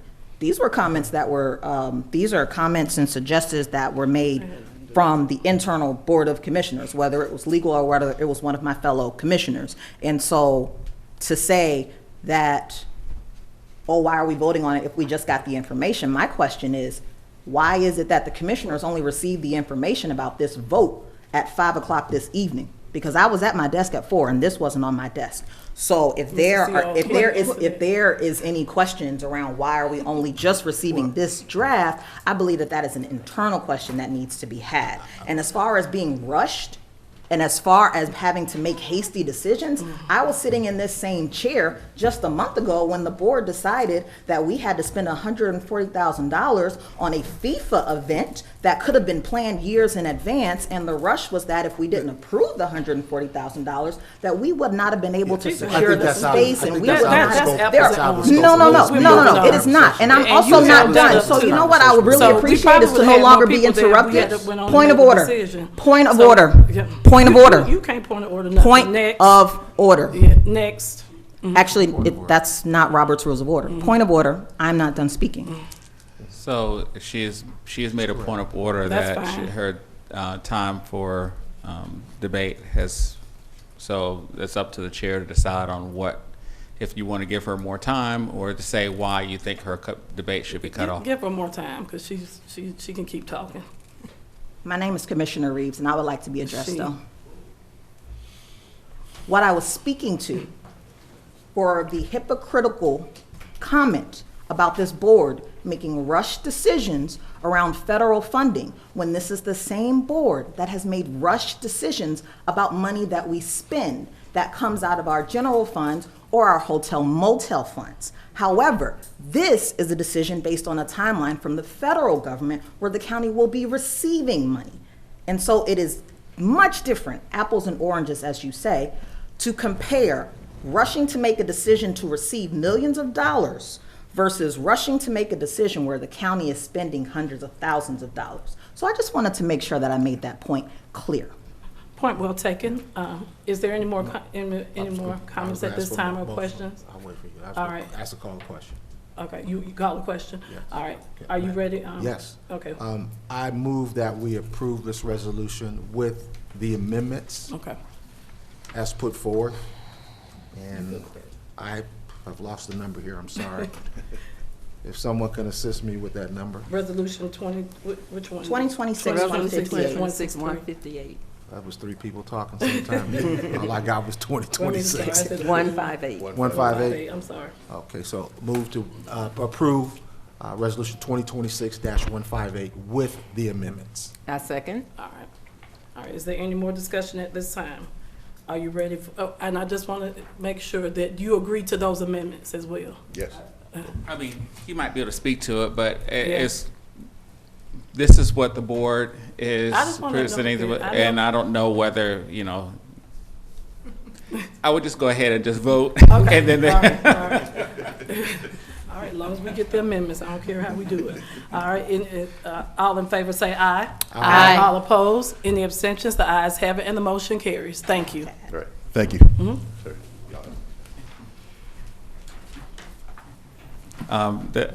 Madam Chair, you ready for the next item? Item 2026-165 is a resolution authorizing Clayton County through Clayton County Transportation and Development for a change in the name of the public road right-of-way of Pogey Court to Charles M. Schofield Court, to authorize the chairwoman or her designee to execute any documents relating thereto and to otherwise perform all acts necessary to accomplish the intent of this resolution, to authorize the chief financial officer to amend the budget to reflect an appropriate revenue source and expenses necessary to provide an effective date of this resolution and for other purposes. All right. Is there any discussion before we go into this item at this time? All right. I have one question. All right. I believe at the last meeting, we approved a street renaming policy. No, So you we actually didn't? discussed it at, Okay. I want to So say it was the first work reading. session, It was a work if I session, I'm remember sorry. correct. Yes, Okay. and I believe that I was going to come back to you all, for you all to come back on August 4th with, if you all have something that you want to adopt the street naming petition at that, the street naming protocols at that time, whether it's in an ordinance or a resolution. That was the anticipated timeline. Okay, thank you. I have a question. Commissioner Hambrick. Where is this located and who presented it or who brought it to us? So this is Commissioner Mr. and Mrs. Allen. Ectors. They're not here today due to an emergency. But this neighborhood is off Thomas Road, Pine Trace at Pebblebrook. One of their community, so this is a street. It's not many homes on it. It's actually inside of a neighborhood. And one of their neighbors passed, and this is what they want to do to honor the neighbor that passed. So this is actually inside of a neighborhood. We already had the petition signed. Everyone agreed that's on the street to do this for the neighbor. All right. Okay. Are y'all, at this time, ladies and gentlemen of the board, what is your pleasure for So this item? I'll make the motion to approve Resolution 2026-165. I second the motion. All right. Is there any more discussion at this time? Are you ready for the vote? All in favor say aye. Aye. All opposed? Any abstentions? The ayes have it and the motion carries. Next is ordinance 2026-166. Ordinance 2026-166 is an ordinance to amend the Code of Clayton County as amended, specifically to amend Part 1, related laws pertaining to Clayton County, Article 2, Board of Commissioners, to amend Section 2-13.5, Chief Financial Officer and Assistants, to repeal any and all conflicting laws, ordinances, resolutions, rules, and regulations, to provide for severability, to provide an effective date of this ordinance, and for other purposes. All right, board members, is there any discussion at this time? All right, what is your pleasure? I'll make a motion for us to pass ordinance 2026-166. Second. All right, is there any more discussion at this time? Are you ready for the vote? All in favor say aye. Aye. All opposed? Nay. Nay. All right, and the ayes have it and the motion passes. Thank you. Next is, we will move, oh, you have to do that. We'll move on to our public hearings. Is there, are we just doing the? Yes, so item 23 is a stream buffer variance from Mr. Eric Robinson, 2554 Emerald Drive, Jonesboro. Once we have that presentation from Director Rowling, then we'll open it up for those to speak in favor, and then after that, okay. Sure. All right, Director Rowland, come on up, sir. It's good to see you. Good evening, And Chairwoman. Director Rowland will be at the ARC. Thank you for accepting that. Did you get the information and everything? Yes, ma'am, I did. Okay, he'll be representing us, talking to GDOT, and what else did they say you were gonna be doing down there? It's GTIB and underfunding opportunities. Okay, so so he'll be down there looking at funding options for our county, y'all. So I wanna make sure everybody knows that. Thank you for participating in that for us. Yes, ma'am. Good evening, Chairwoman and Vice Chairwoman, and Commissioners and Madam Clerk. This request is to place an impervious surface into the stream buffer that was established by the board several years ago. Let's see if I can figure this out. There we go. This request was made by the contractor for Mr. Robinson, and his initial request was made to former Director Matarco. And since I've been picking it up, I requested some additional information that was needed to complete the application, and since the agenda summary was submitted, I did receive that information, and I'm going to go through some of that now. But as you can see, the data on the application is summarized on the background slide there. There's about 190. Almost 194 square feet of buffer that is being converted to impervious deck and pool structure. The original design is as shown there, and you can see it's got a lot of appurtenances and improvements made And the small area of the, let's see if I can figure out where the laser is on here. But anyway, there's a small area. You can see the pink line that says 75-foot buffer, and you can see where the blue structure, which is actually a retaining wall that's 14 feet tall, is designated there. So that's the original application, and I requested some additional designs as per the county's ordinance, and they submitted an alternative design 1, which slides the pool over and does get out of the impervious buffer, which is the darker line there that really skirts the design. And they also included a second design, which includes more of the appurtenances, but a smaller pool. They also requested to go with their original design and therefore include the stream buffer variance. Let's see. Part of the requirement and the request that I made was to address the mitigation measures proposed. And they did address some of those mitigation measures as identified. However, their measures address the soil and erosion control measures that were going to be made during construction and after construction. And they had no mitigation measures identified to preserve any of the impervious area, which is what the buffer is for. And with that, our department is recommending denial at this time. All right. Thank you, thank you, thank you. So at this time, yeah, I'm going to ask if there's anyone who is in favor of this project, please come up. Is there anyone who's in favor? You can come up, sir. Please state your name and county of residence. Yes, ma'am. I'm Shane Bailey. I'm representing Hilltop Pools. Okay. We're the builder for the swimming pool. We've gone through several links to try to even get up here tonight. We've provided everything they've asked. Have y'all actually seen a photo of this gentleman's backyard? No. Okay, it's a cliff. Okay, the buffer, we're barely over the corner of it. We tried to slide the pool, option B on what y'all have is the swimming pool is only 5 feet wide on one side and then sitting on a... Make sure they got the clock set. Is it moving? Yours is moving, mine not. I'm sorry. That's okay. Can you all make sure that the clock is not moving? Okay, keep going. No worries. But we've done every necessary precaution we can to get this to move forward. We've offered option A and option B. We really don't want to do that. The customer had an existing tram system that went from his house down to the dock because it's so steep you can't actually physically walk it.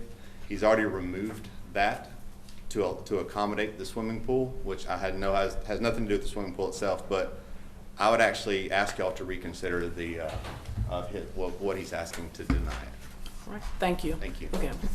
All right. Is there anyone else who is in favor of this item? All right. You can come up and speak.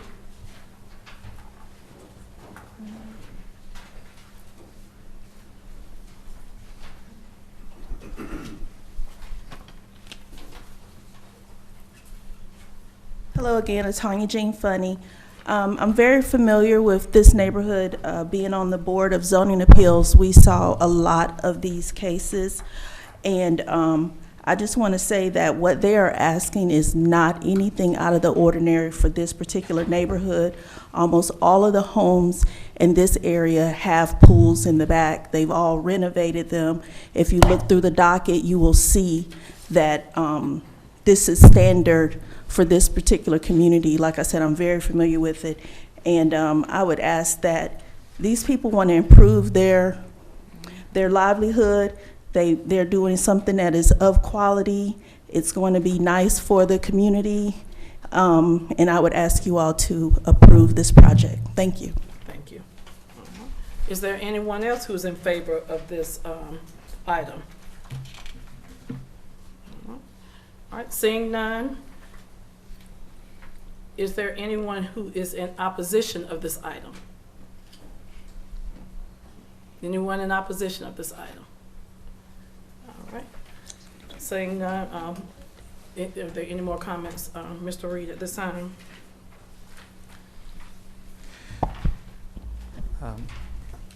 Is the public hearing closed? Yes, the public hearing is closed. Okay. But I thought you were going to say something, I'm going to close.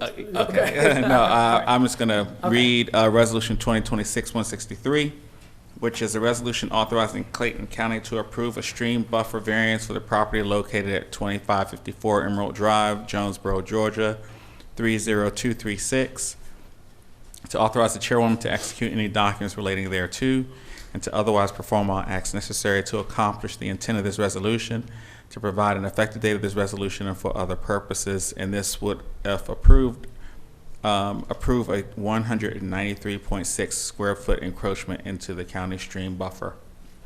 All right, board members, what is your pleasure at this time? I have a question for Mr. Rawlings.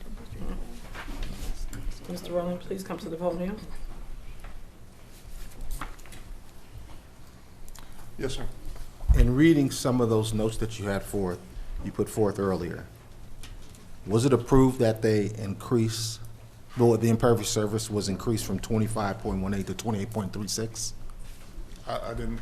Was that impervious surface authorized to be increased from 25.18 to 28.36? I saw that on some of the notes that were on here before. You're talking about the, that was the percentage that was approved by the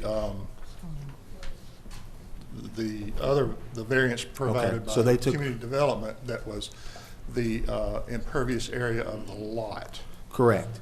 Now, what is the normal impervious surface percent? It's what? It's 10%? Okay, and so they've gone from 10 all the way up to 28.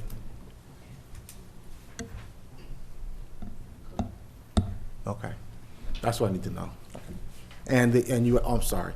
And you also asked them for a second rendering option, or plans for that lot? They provided those rough drawings of a second and third option, which did show it coming out of the buffer area.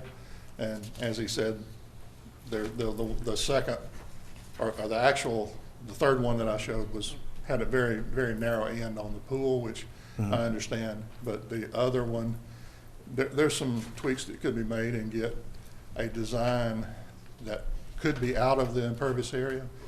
But the main sticking point for me was there was supposed to be mitigation for the impervious area. Correct. Presented, and that was not done. Okay. Okay, thank you. Any other questions at this time? Mr. Rowland, 1 second. You said they didn't Commissioner present, I guess, a drawing, but if they present it, would you be okay with the denial be changed? It seems like they're missing something. They didn't present the mitigation plan you're asking for? Correct. The way the ordinance is written, a mitigation plan for the variance would need to be presented. Now, they presented a mitigation plan for erosion control, which was not part of the variance they were requesting. So it sounds like a little miscommunication. So can you guys come back and present the mitigation plan so this doesn't have to be denied today? I feel like this has been done, but I can verify that, but yes, to answer your question, yes, I could. Okay. Because I want to pool too, so I don't want to deny nobody they pool. It's not clear. We already had a variance before. So board members, what's your pleasure? What's your pleasure? My pleasure is we go along with Mr. Rawlings' recommendation of denial on this property. Is there a second on that motion? I have a question first. All right, come on up, Mr. Rowland. No. Well, who you have a question with what Commissioner Allen and what Mm-hmm. Commissioner Davis are saying, so you're What are you asking, Commissioner Davis? You don't Deny. want to give them a You want chance to to? Correct, because if he's already gone through and gotten 3 sets, even though it's the first reading, it will still come back unless there's something that they can work out. And I've gotten calls on it, about it. And for me, it was to leave it to Mr. Rollins and the client to begin to work that out. But I am I'll second the backing what Mr. Rollins is saying. All right. And Commissioner Allen, you were saying, did you want to? I would prefer to table it and allow the client to present whatever missing document. Seems like a miscommunication to me to the office instead of just denying it. I feel like they should get an opportunity to present whatever documentation that is missing. Would you like to make a motion? I second the motion. Yeah. But yes, you already seconded the motion. Yeah, she already seconded the motion. Yes, you Did you Commissioner second? Yeah, but she can bring a, she can bring a motion. You would need to, Come on up. Motion on the floor. you should address the motion that's on the floor right now. I am, And then if there's a need for a the second substitute we motion, can yeah. go to it. Okay. All right, is there any more discussion at this time? Are you ready for the vote? All in favor say aye. Aye. All opposed? Nay. All right, the ayes have it and the motion passes. Next, we will move on to,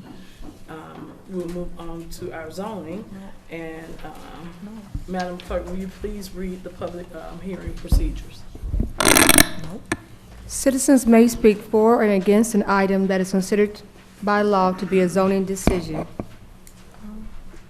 Each side will have 10 minutes to present its case. In the event there is more than one speaker per side, speakers must divide their time to complete their full presentation in the 10-minute time allotment. And when their time is up, they must cease speaking and leave the podium. Applicants and citizens in favor of an item will speak first. Applicants may use all the time allotted or reserve time for a rebuttal. Opponents of zoning decision items shall have no right for a rebuttal.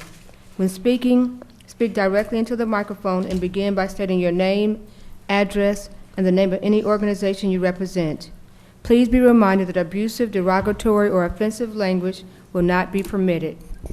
All right, would the hearing consultant please come up? Thank you, Madam Chair, members of the board. My name is Aaron Hippolyte. I'm a planning consultant with the Community and Economic Development Department, and I will be providing the comments for today's item. So we will be discussing BOC 2605-0616.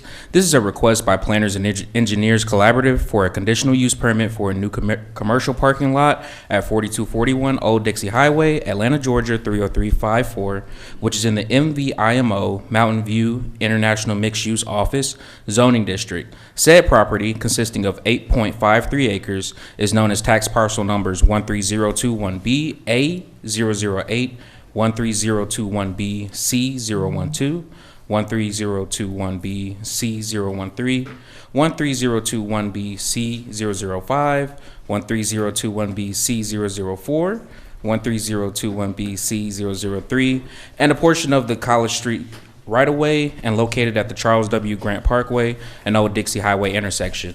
The planning and zoning consultants recommend tabling the item for 30 days or until the August 18th Board of Commissioners meeting per the applicant's request. The applicant has requested to defer the BOC meeting until that August 18th date in order to further consult with staff, potentially Commissioner Hambrick, in order to perhaps get a more favorable recommendation from staff.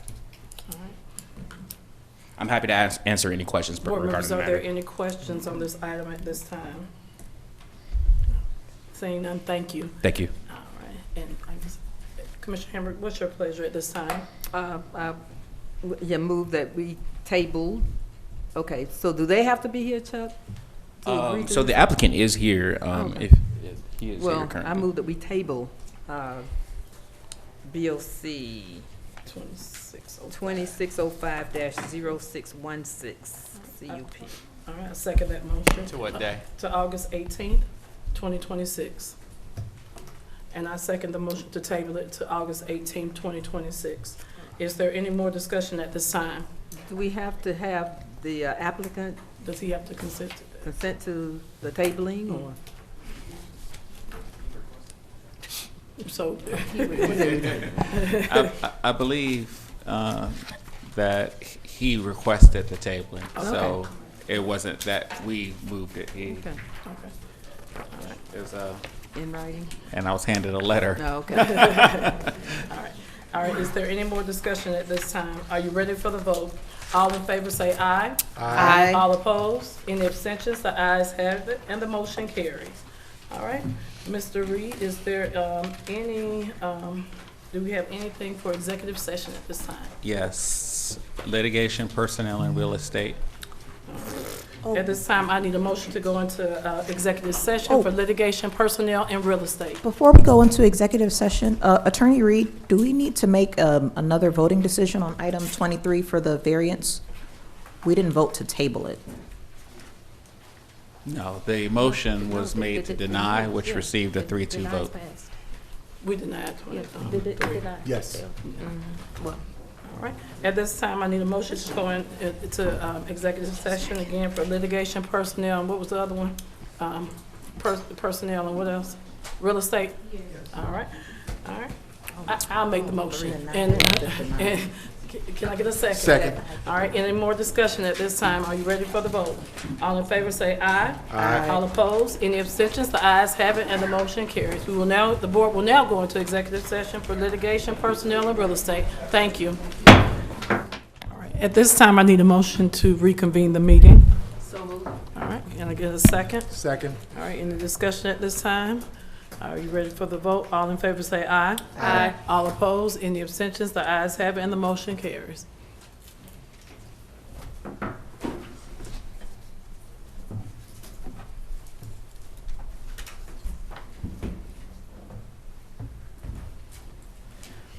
Mr. Reed? All right, I have two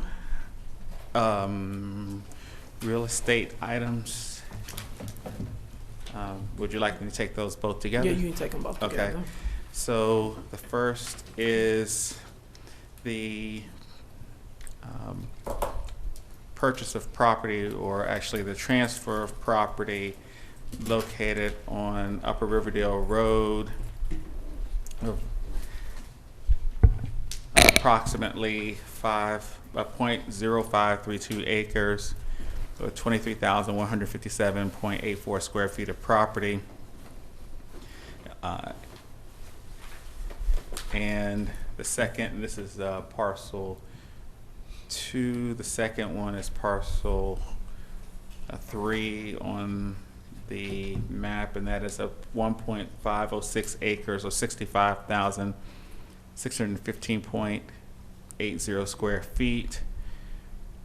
That's also on Upper Riverdale Road, and the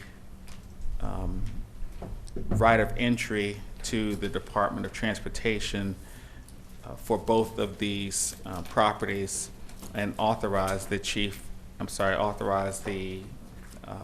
chairwoman to execute any documents, perform any acts necessary to accomplish the transfer of those properties to the Department of Transportation, and authorize the chief financial officer to amend the budget to reflect an appropriate revenue source and expense if required, to also facilitate this transfer. All right. So moved. Second. Any discussion at this time? Are you ready for the vote? All in favor say aye. Aye. All opposed? Any abstentions? The ayes have it, and the motion carries. All right, the next is a series of civil service settlements. And We're I'm just gonna take them all together, correct? Okay, yes. This is first relating to Michael Hensley. Next is Keith McLaughlin. Next is Terry Lee. Next is Heather Roscoe. The next is Sandy Manning. The next is Patrick Llewellyn. The next is Narissa Edwards.